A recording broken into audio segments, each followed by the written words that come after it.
Hello, അസ്സലാമു അലൈക്കും. Welcome back to my channel. അപ്പോൾ എന്നാ ഉണ്ട്, എല്ലാവർക്കും സുഖമല്ലേ? നമുക്ക് ഇന്നൊരു കുട്ടി ഗ്രോസറി പർച്ചേസിനായിട്ട് നമ്മുടെ മലയാളികളുടെ സ്വന്തം നെസ്റ്റോയിലോട്ട് പോയാലോ? ഞങ്ങളെ ഒരു മാസത്തിൽ ആദ്യത്തെ ദിവസം, അതായത് സാലറി ഡേറ്റിൻ്റെ അന്ന് ദിവസം നമ്മൾ ലുലുവിലായിരിക്കും പോയി സാധനം വാങ്ങുക.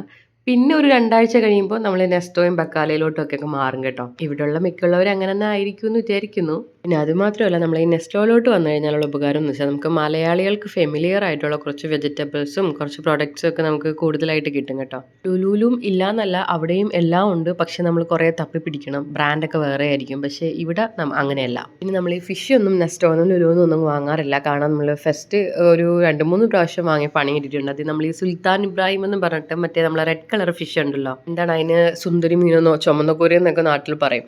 അത് വലിയ ചുമന്നക്കോരയുടെ വലിയ മീൻ. അപ്പോൾ അത് ഭയങ്കര കെമിക്കലിൻ്റെ സ്മെല്ലാണ്. ആദ്യം ഞങ്ങൾ അത് മുളകിട്ടതും പൊരിച്ചതും ഒക്കെ ഉണ്ടാക്കിയപ്പോഴും കെമിക്കലിൻ്റെ ഒരുമാതിരത്തെ സ്മെല്ലൊക്കെ ആയിരുന്നു. കറി എപ്പാടേ പോയി. അത് 2ാമത്തെ പ്രാവശ്യം നെസ്റ്റോന്ന് വാങ്ങി, ആദ്യം ലുലുന്ന് വാങ്ങി, 3ാമത്തെ പ്രാവശ്യവും നമ്മൾ വാങ്ങി നോക്കിയിട്ടും ഭയങ്കര ഫ്ലോപ്പായിരുന്നു. പിന്നെ അതിനുശേഷം നമ്മളങ്ങനെ വാങ്ങാറില്ല. ഫുൾ നമ്മൾ മാർക്കറ്റിൽ നിന്ന് തന്നെയാണ് മീനൊക്കെ വാങ്ങാറ്. സത്യം പറഞ്ഞാൽ ഫിഷും മീറ്റും എല്ലാം നമ്മൾ മാർക്കറ്റിൽ നിന്ന് വാങ്ങുന്നതായിരിക്കും കുറച്ചും കൂടെ ബെറ്റർ എന്ന് എനിക്ക് തോന്നി. കാരണം മീറ്റ് ആണെങ്കിലും പെട്ടെന്ന് കുക്കാകും കേട്ടോ, നല്ല ടേസ്റ്റിയാണ് ഈ മട്ടനും ബീഫും ഒക്കെ. ഇപ്പോഴത്തെയും പോലെ നമ്മൾ ഏതെങ്കിലും ഒരു ഐറ്റം ആയിരിക്കും മെയിൻ ഫോക്കസ് ചെയ്ത് വരുന്ന ഇന്ന സാധനം വാങ്ങണമെന്ന്. പക്ഷേ അതൊഴിച്ച് ബാക്കി എല്ലാം നമ്മൾ വാങ്ങിക്കൊണ്ട് പോകും. അത് പിന്നെ പണ്ടേ സ്വാഭാവികമായിട്ടുള്ള കാര്യമാണ്. ഞാൻ വീട്ടിൽ നിന്ന് ഇറങ്ങുമ്പോഴത്തേനെ നോട്ട് പാഡിലെല്ലാം ഞാൻ ഫില്ല് ചെയ്ത് വെച്ചിരിക്കും എന്തൊക്കെ വാങ്ങാനുണ്ടെന്ന്. പക്ഷേ മിക്കവാറും അത് നോക്കാറില്ല. അഥവാ നോക്കിയാൽ തന്നെയും എന്തെങ്കിലുമൊക്കെ മിസ്സിങ് ഉണ്ടാവും, അത് ഉറപ്പായ കാര്യമാണ്. ഞങ്ങൾ ഇവിടെ നിന്ന് ഒരു ദിവസം ഉമാലി വാങ്ങിയായിരുന്നു കേട്ടോ. നോർമലി 10 റിയാൽസാണ് ഉമാലിക്ക് പുറത്ത്.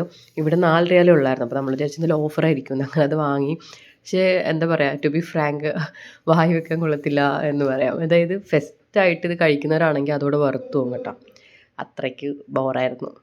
ടെക്സ്ചറൊക്കെ സെയിം ആയിരുന്നു. പക്ഷേ ആ ടേസ്റ്റ് എനിക്ക് അറിയത്തില്ല, എന്താ പ്ലാസ്റ്റിക് ബോക്സിൽ അടച്ചുകൊണ്ടാണോ അതിൻ്റെ ആ ഒരു സ്മെല്ല് വരുന്നതെന്ന് എനിക്ക് അറിയത്തില്ല. എന്തോ ഒരുമാതിരിയായിരുന്നു. ഇവിടെ ഡയപ്പേഴ്സിനൊക്കെ നല്ല ഓഫേഴ്സ് ഉണ്ടാവും മിക്കവാറും. അത് നല്ല ബൾക്കായിട്ട് ബോക്സിൽ, അതായത് ഒരു 100 പീസ് അതിൽ കൂടുതലൊക്കെ ഉണ്ടാവും. ഞങ്ങൾ ഒരു പ്രാവശ്യം വാങ്ങിയിട്ടുണ്ട്. പക്ഷേ ഭയങ്കര ക്വാളിറ്റി ഒന്നും ഉണ്ടാവത്തില്ല.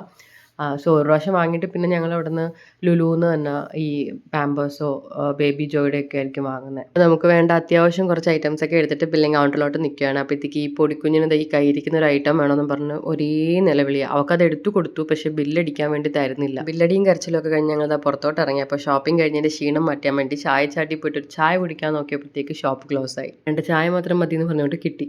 എനിക്ക് ഈ പണ്ട് മുതലേ ഉള്ളൊരു സൂക്കേടാണേ, പുറത്തോട്ട് ഇറങ്ങി കഴിഞ്ഞാൽ എന്തെങ്കിലും കഴിക്കുകയോ കുടിക്കുകയൊക്കെ വേണം കേട്ടോ. അപ്പോൾ ഇന്നത്തെ പരിപാടി നമ്മളിവിടെ വൈൻഡപ്പ് ചെയ്യുകയാണ്. അപ്പോൾ അത്രയേ ഉള്ളൂ. ബൈ.